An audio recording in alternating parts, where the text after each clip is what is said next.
महाराज जी के रूप में मतलब श्री कृष्ण मोहन महाराज जी मौजूद है, जिनसे मैं जानना चाहूंगी कि यहाँ पे जो कथा चल रही थी कि इनका उद्देश्य क्या था। हमारे चैनल में आपका बहुत बहुत स्वागत है महाराज जी। इनका उद्देश्य यह था, इनके पिताजी व्यासराज आदि से आए हुए थे कि इनकी इच्छा थी कि व्यासराज जी की जो प्रक्रिया है वो पूर्ण रूप से तब होती है जब भागवत महात्म श्रवण करके और कथा में कोई हवन आदि हो और उसके बाद उसकी पुरानी हो, साथ ही साथ सनातन धर्म का प्रचार प्रसार हो। देख रहे हैं क्योंकि आप भी काफी लोगों से जुड़े हुए हैं, तो प्रायः सनातन धर्म लुप्त हो रहा है। तो इनके मन में इच्छा जागृत हुई कि सनातन धर्म का गुरु जी प्रचार प्रसार कैसे हो।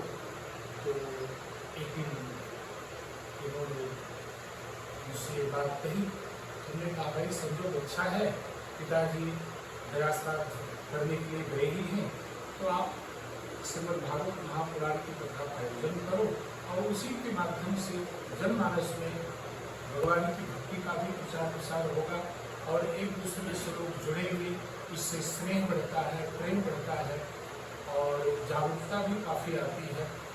तो इस कथा का उद्देश्य यही था।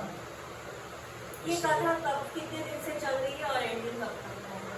ये कथा 26 तारीख को आरंभ हुई है और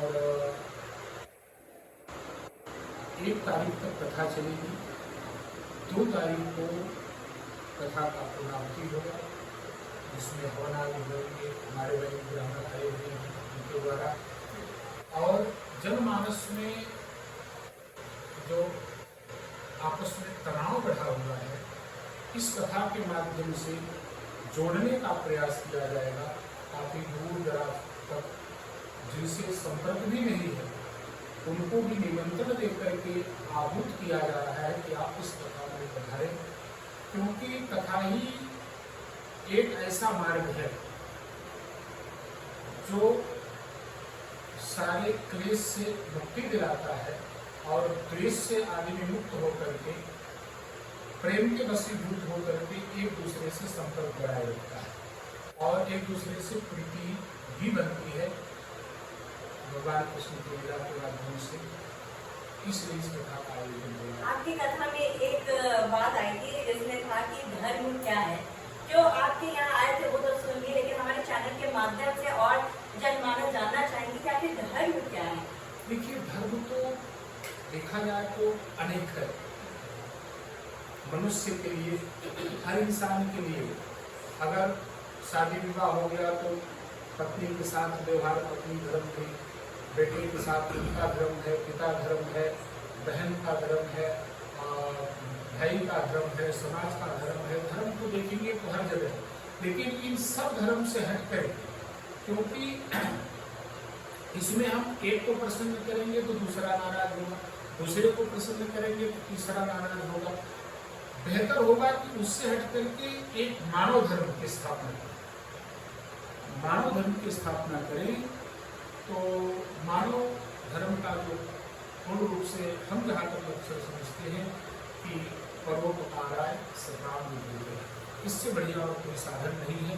परोपकार करें, प्रेम का विस्तार करें, लोगों से स्नेह रखें, सबको एक समान भाव रखें, ये सबसे बड़ा धर्म है मानव धर्म।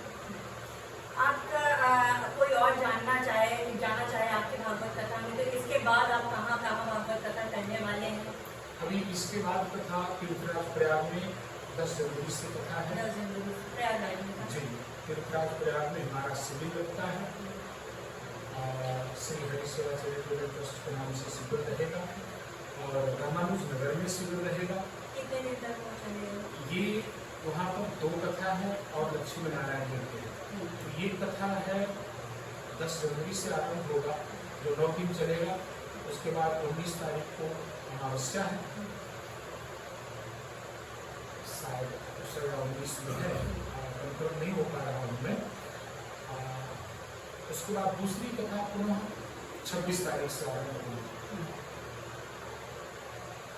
बनारस में कुछ आपका प्रोग्राम नहीं है? बनारस के पास ही, क्योंकि मैं भी बनारस की हूँ, इन दिनों बनारस में तो नहीं है, बनारस के आसपास में सूर्यावा क्षेत्र पड़ता है, भदोही सूर्यावा। तो सूर्यावा में एक ग्राम है चौगना, जहाँ के एक त्रिपाठी जी हैं, उनके ग्राम में कथा है। वो कथा है मई। मतलब अगर बनारस वासियों को आपकी कथा सुननी है तो मई तक का इंतजार करना पड़ेगा। नहीं, ऐसी कोई बात नहीं है। भगवान की कथा है, वहाँ तो कथा अक्सर होती ही रहती है और बनारस तो विद्वानों की नगरी है। लेकिन अगर बनारस वासी चाहेंगे तो हम तुरंत कथा कर सकते हैं। ये बहुत अच्छा था और बनारस के लोग देख भी रहे हैं और जिनको क्योंकि आप बहुत अच्छा, हमने आपकी कथा सुनी और मुझे बहुत अच्छा लगा, तो हमारे माध्यम से भी आपको जरूर वहाँ मिले, क्योंकि बनारस के लोग आप बहुत मतलब धार्मिक है, बहुत धार्मिक है। साक्षात भगवान विश्वनाथ विराजमान है, उनकी नगरी में तो धार्मिक होना ही पड़ेगा, क्योंकि उनका भी कहना है कि हमें लोग विश्वनाथ कहते हैं। तो अगर विश्व में मैं ठीक है, मेरी कृपा लोगों के पास नहीं हो पा रही है, तो बनारस में जो रहने वाले हैं उनके ऊपर तो कृपा रहेगी ही रहेगी। इसलिए वहाँ पर तो भगवान विश्वनाथ की कृपा है, इसलिए वहाँ के लोग तो धार्मिक होना ही हो। हमारा आखिरी सवाल है कि आप जनमानस से क्या कहना चाहेंगे कि अपने जीवन को बिताने के लिए क्या एक उद्देश्य अपना लें? मैं तो कथा के माध्यम से हमेशा लोगों को प्रेरणा देता रहता हूँ और देना भी चाहता हूँ अभी भी, कि आप सत्संग से जुड़े, क्योंकि सत्संग ही विवेक की वृद्धि का कारण है। आदमी विवेकवान तभी हो सकता है जब तक तो वो सत्संग कर रहा है, और सत्संग से दूर है तो विवेक की वृद्धि नहीं होगी। और विवेकवान व्यक्ति है, उसे धन संचित करने की आवश्यकता नहीं, धन उसके पीछे पीछे घूमे। विवेकवान व्यक्ति है, आपके पास धन हो गया, रुपया हो गया, पैसे हो गए, तो धन के माध्यम से आप अपने जिले में जाने जा सकते हैं, अपने प्रदेश में जाने जा सकते हैं। लेकिन यदि विद्या है, विद्या रूपी धन है, तो विवेकानंद जी की तरह आप विदेश में भी झंडा डाल करके जा सकते हैं। विद्या धनम सर्वधर्म प्रधानम, ये सबसे बड़ा धन है। लेकिन आजकल समाज ये देख रहा है कि मैं पूर्ण हो, जितना हो सके हम धर्म पे एकत्रित करें। धन के माध्यम से हम अपने परिवार को सुख दे सकते हैं, समाज को सुख दे सकते हैं, संतान को सुख दे सकते हैं, लेकिन सच है कि सुख किसी पर नहीं मिला है। धन के माध्यम से सुख नहीं खरीदा जा सकता। उससे देहाभिमान हो सकता है, धनाभिमान हो सकता है। सत्संग से जुड़ना चाहिए, सत्संग से जुड़ना चाहिए, उससे बुद्धि का विकास होता है, समाज को हम एक नई दिशा दे सकते हैं। और एक चीज मैं आपके माध्यम से संदेश देना चाहूँगा कि अपने बच्चों के साथ आधे घंटे 1 घंटे जरूर बैठ करके सत्संग करें। बच्चों को प्रणाम करना सिखाएं, बच्चों को अभिवादन करना सिखाएं। यदि ये नहीं कर पाएंगे तो जीवन से दुख कभी जाएगा नहीं। धन एकत्रित हो जाएगा, लेकिन बच्चों को लेकर के दुखी रहेगा। हमारा बच्चा, हम लोगों के पास ऐसे तमाम प्रश्न आते हैं, हमारा बच्चे से बहुत परेशान हो गया। तो बच्चे से परेशान होने का एक ही कारण है कि आप बच्चे को समय नहीं दिए। धन तो दे दिए, समय नहीं दिए। अगर 1 घंटा आप बैठ करके बच्चों के साथ सत्संग कर रहे हैं, उनको प्रेरणा दे रहे हैं। राम जी ने सुबह उठते ही माता पिता को प्रणाम किया है, गुरुजन को प्रणाम किया है, प्रजा से कैसे प्रेम किया है, भक्तों से कैसे प्रेम किया है, वहाँ पर देखिए परिवार का कैसा प्रेम है, पति पत्नी का प्रेम कैसा है, मातृ प्रेम कैसा है। राम जी ने हमें सब कुछ लीला करके दिव्य संकेत दिया। इसलिए मैं ये चाहूँगा कि सत्संग से जुड़ें और राम जी की हर लीला अपने बच्चों को समझाएं, संकेत दें।